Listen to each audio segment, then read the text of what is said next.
ಯಾಕೆ ಬರೋ ತಲೆ ಕೆಡಿಸ್ಕೊತಿದ್ಯಾ? ಮಾವ, ನಾವೆಲ್ಲ ಗುಂಡು ಜೀವನ ಸರಿ ಮಾಡಬೇಕು ಅಂತ ಒದ್ದಾಡ್ತಿದ್ದೀವಿ. ಅಲ್ಲಿ ನೋಡಿದ್ರೆ ಅವಳು ಸೀನನ್ನ ಮನೆಯಿಂದ ಹೊರಗೆ ಹಾಕಿದ್ದಾಳೆ. ಮುಂದೇನು ಅಂತ ಯೋಚನೆ ಆಗಲ್ವಾ? ಪಾರು, ಗುಂಡು ಮಾಡಿದ ಸರಿ ಇದೆ ಅಂತ ಅವಳು ಪಕ್ಕಕ್ಕೆ ನಿಂತವಳು ನೀನು. ನಿನ್ನ ತಂಗಿ ಯಾರ ಸಹಾಯನೂ ಇಲ್ಲದೆ ಅವಳ ಜೀವನದಲ್ಲಿ ಬಂದಿರೋ ಕಷ್ಟನ ಮೊದಲನೇ ಸತಿ ಎದುರಿಸ್ತಿದ್ದಾಳೆ. ಎದುರಿಸೋದಕ್ಕೆ ಬೇಡ. ಈಗ ನೋಡಿದ್ರೆ ನೀನೇ ಟೆನ್ಷನ್ ಮಾಡ್ಕೊತಿದ್ಯಲ್ಲ. ಆಗ ಅವಳ ನಿರ್ಧಾರ ಸರಿ ಇದೆ ಅಂತಾನೆ ಅನ್ನಿಸ್ತು. ಆದರೆ ಸೀನನ್ನು ಅವನ ಮನೆಯಿಂದನೇ ಹೊರಗೆ ಹಾಕಿದ್ದಾಳೆ ಗುಂಡು. ಇದರಿಂದ ಅವ್ನು ಕೋಪ ಮಾಡಿಕೊಂಡು ಅವಳಿಂದ ಇನ್ನೂ ದೂರ ಆಗ್ಬಿಟ್ರೆ? ಪಾರು,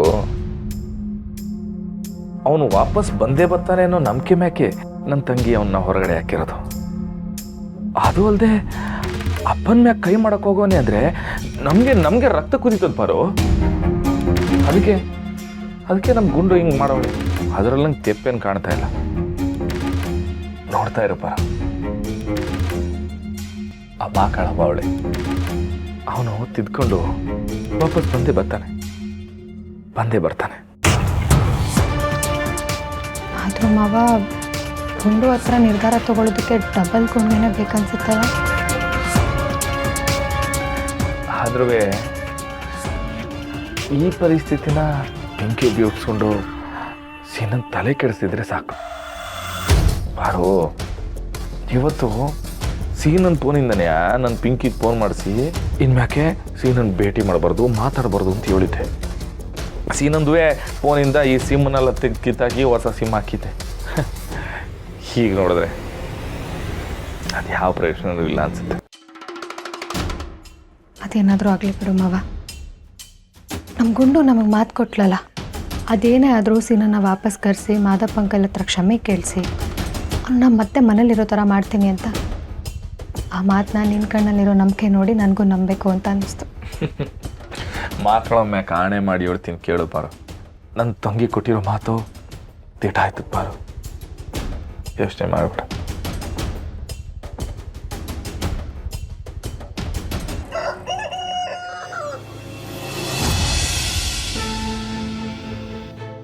ರಾಣಿ ಯಾಕೆ ಫೋನೇ ತೆಗಿತಾ ಇಲ್ವಲ್ಲ? ಪಾರು, ಪಾರು, ಇವತ್ತು ರಾಣಿಗೆ ಎಕ್ಸಾಮ್ ಐತಲ್ಲ, ಫೋನ್ ಮಾಡಿದ್ರೆ ಫೋನ್ ಎತ್ತಾ ಇಲ್ಲ. ಯಾಕೆ ಅಂತ ಗೊತ್ತಾಯ್ತಿಲ್ಲ. ಇರು, ಅವ್ರ ಅತ್ತೆ ಕಾಲ್ ಮಾಡ್ತೀನಿ.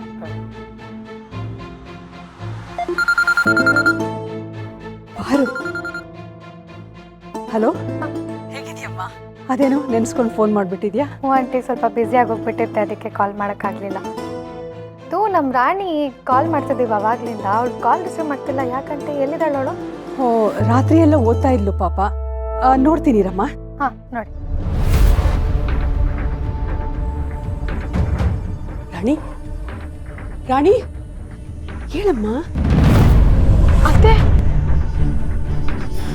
ಬೆಳಗಾಗೋಯ್ತಾ? ಅಯ್ಯೋ ದೇವ್ರೆ, ನಾನೇನು ಓದಲೇ ಇಲ್ವಲ್ಲ. ಮಕ್ಕಳವ, ನಾನೇನು ಮಾಡಲಿ ಈಗ?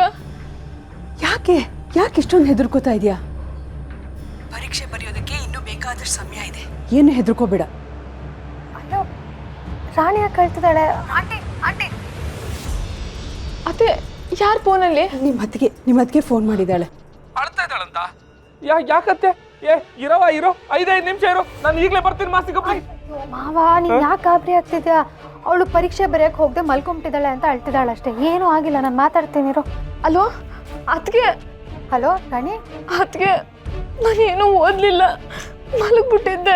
ರಾಣಿ ನೋಡು, ಏನೂ ಆಗಿಲ್ಲ, ತೊಂದರೆ ಏನೂ ಇಲ್ಲ. ಈ ಟೈಮಲ್ಲಿ ಟೆನ್ಷನ್ ಆಗೋದಲ್ಲ ಕಾಮನು. ಅದೇ ಟೆನ್ಷನ್ನ ಎಕ್ಸಾಮ್ ಅಲ್ಲಿ ಕ್ಯಾರಿ ಮಾಡ್ಕೊಂಡು ಹೋಗ್ಬೇಡ. ರಾಣಿ, ಮಕ್ಕಳ ಒಂದು ಕುಂಕುಮ ಕೊಟ್ಟಿದ್ನಲ್ಲ ನಾನು, ಅದನ್ನ ಹಣೆಗೆ ಹಚ್ಕೊಳ್ಳವ. ರ್ಯಾಂಕ್ ತೆಗಿತೀಯ ನೀನು? ಮಾವ, ಕುಂಕುಮ ಹಚ್ಕೊಂಡು ಎಲ್ಲರೂ ರ್ಯಾಂಕ್ ತೆಗೋಂಗಿದ್ದಿದ್ರೆ ನಮ್ಮೂರಲ್ಲಿರೋ ಪೂಜಾರಿ ಹತ್ರ ಎಲ್ಲ PhD ಇರ್ತಿತ್ತು. ಆ ಭಗವಂತ ಕೈ ಹಿಡಿಯೋದು ಶ್ರಮಜೀವಿಗಳಿಗಷ್ಟೇ. ರಾಣಿ, ನಾನು ಹೇಳೋದನ್ನ ಸರಿಯಾಗಿ ಕೇಳಿಸ್ಕೊ. ನೋಡು, ನೀನು ಪಾಸ್ ಆಗಲೇಬೇಕು ಅಂತ ತುಂಬ ಶ್ರಮಪಟ್ಟು ಓದಿರ್ತೀಯಲ್ಲ, ಅದಕ್ಕೆ ಬ್ರೈನ್ಗೂ ಚೂರು ರೆಸ್ಟ್ ಬೇಕಿರುತ್ತೆ. ಇವಾಗ ನೋಡು, ನೀನು ಚೆನ್ನಾಗಿ ನಿದ್ದೆ ಮಾಡಿದ್ಯಾ, ಚೆನ್ನಾಗಿ ರೆಸ್ಟ್ ಸಿಕ್ಕಿರುತ್ತೆ. ನೀನು ರೆಸ್ಟ್ ಮಾಡಿರೋದ್ರಿಂದ ಬ್ರೈನಲ್ಲಿ ಎಲ್ಲೋ ಒಂದು ಕಡೆ ನೀನು ಓದಿರೋದೆಲ್ಲ ನೆನಪಲ್ಲಿರುತ್ತೆ. ಈಗ ನೋಡು, ಸೈನಿಕರೆಲ್ಲ ಯುದ್ಧಕ್ಕೆ ಹೋಗೋಕ್ಕೂ ಮುಂಚೆ ಚೆನ್ನಾಗಿ ರೆಸ್ಟ್ ಮಾಡಿನೇ ರಣರಂಗಕ್ಕೆ ಹೋಗೋದು. ಈಗ ನಿನಗೂ ಚೆನ್ನಾಗಿ ರೆಸ್ಟ್ ಸಿಕ್ಕಿರುತ್ತೆ. ನಿನ್ನ ಶ್ರಮ ನಿನ್ನ ಕೈ ಬಿಡಲ್ಲ. ನೀನು ಹೆದರ್ಕೋಬೇಡ. ಇಡೀ ಪುಸ್ತಕ ಓದ್ಕೊಂಡು ಹೋಗಿ ಬರೆಯೋವಾಗ ಮರೆಯೋ ಬದಲು ನೀನೀಗ ಎಷ್ಟು ಓದಿದ್ಯೋ ಅಷ್ಟೊಂದು ಚೆನ್ನಾಗಿ ನೆನ್ಪಿಟ್ಕೊಂಡು ಬರಿ, ಪಾಸ್ ಆಗಿ ಆಗ್ತಾ. ನೋಡು ರಾಣಿ, ಪರೀಕ್ಷೆ ಅನ್ನೋದು ಬರೀ ನೆನಪಿನ ಶಕ್ತಿಗೆ ಮಾತ್ರ ಅಲ್ಲ, ನಮ್ಮ ಆತ್ಮವಿಶ್ವಾಸಕ್ಕೂ ಟೆಸ್ಟ್. ನೀನು ಗಾಬರಿಯಾಗಿ ಹೋಗ್ಬೇಡ, ಎಲ್ಲ ಮರ್ತೋಗ್ತೀಯ. ನೀನು ಆರಾಮಾಗಿ ಹ್ಯಾಂಡಲ್ ಮಾಡು. ಜೊತೆಗೆ ಮಕ್ಕಳವ ಅಂತ 108 ಕಿತ ನೆನ್ಸ್ಕೊಂಡು ಹೋಗವ ತಾಯಿ ಕೈ ಹಿಡಿತಾಳೆ. ಸರಿ ಅದಕ್ಕೆ ಅಣ್ಣ, ನಾನು ಹೊರಡ್ತೀನಿ. ಹಾಂ ರಾಣಿ, ಹುಷಾರಾಗಿ ಹೋಗ್ಪ. ಆಲ್ ದಿ ಬೆಸ್ಟ್ ಆಯ್ತಾ? All the best. ಸಮಾಧಾನ ಆಯ್ತಾ? ಸರಿ ಅತ್ತೆ, ನಾನು ಸ್ನಾನಕ್ಕೆ ಹೊರಡ್ತೀನಿ. ವಾ ಮಕ್ಕಳವ, ಅಯ್ಯೋ ನಂಗೆ ಪರೀಕ್ಷೆ ಬದಂಗೆ ಆಗ್ತೈತೆ. ಅಯ್ಯೋ ನೀ ಗಾಬರಿ ಆಗ್ಬೇಡ ಮಾವ, ಚೆನ್ನಾಗಿ ಬರೀತಾಳೆ, ಪಾಸ್ ಆಗ್ತಾಳೆ. ಬಾ. ಅಯ್ಯೋ ಏನಪ್ಪ ಮಾಡೋದು? ಅದಕ್ಕೆ ಯಾಕೆ ಬೇಜಾರಲ್ಲಿದ್ಯಾ? ಬೇಜಾರ? ಅಯ್ಯೋ ಹಂಗಲ್ಲ, ಏನಿಲ್ಲ ಬಾನು. ಅಮ್ಮ ಏನಾರು ಹೇಳಿಲ್ಲ ಅದಕ್ಕೆ? ಇಲ್ಲ. ಅಣ್ಣ ಏನಾದ್ರು ಫೋನ್ ಮಾಡಿ ಬೈದ್ನಾ? ಅಯ್ಯೋ ಹಂಗಲ್ಲ, ಏನೂ ಇಲ್ಲ ಬಾನು. ಅಪ್ಪನೂ ನಿನ್ಗೇನು ಹೇಳೋದಿಲ್ಲ? ಮತ್ತೆ ಏನಾಯ್ತು ಅದಕ್ಕೆ? ಯಾರೇನು ಹೇಳಿದ್ರು?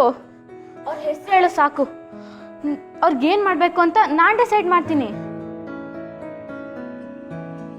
ಈ ಬೇಜಾರು ಗೀಜಾರು ಅವೆಲ್ಲ ಏನೂ ಇಲ್ಲ. ಸ್ವಲ್ಪ ಜಾಸ್ತಿನೇ ಟೆನ್ಷನ್ ಆಗಿದ್ದೀನಿ ಅಷ್ಟೇ. ನೀನು ಟೆನ್ಷನಾ? ಏನಿದು ಅದಕ್ಕೆ?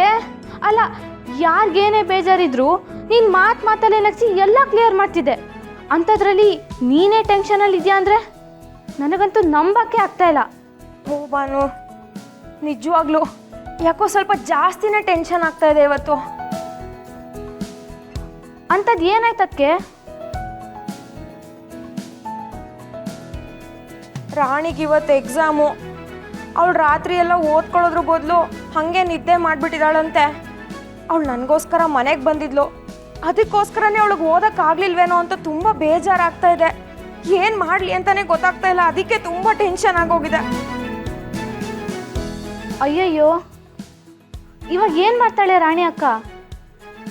ರಾಣಿ ಏನು ಮಾಡ್ತಾಳೆ ಅನ್ನೋದಕ್ಕಿಂತ ನಾನು ಅವಳಿಗೋಸ್ಕರ ಏನು ಮಾಡ್ತೀನಿ ಅನ್ನೋದೇ ತುಂಬ ಮುಖ್ಯ ಆಗುತ್ತೆ. ಅದು ಯಾವುದೇ ಕಾರಣಕ್ಕೂ ರಾಣಿ ಸೋಲ್ಬಾರ್ದು. ರಾಣಿ ಈ ಎಕ್ಸಾಮ್ನ ಎಷ್ಟೇ ಕಷ್ಟ ಆದರೂ ಪಾಸ್ ಮಾಡಲೇಬೇಕು. ಏನು ಮಾಡಲಿ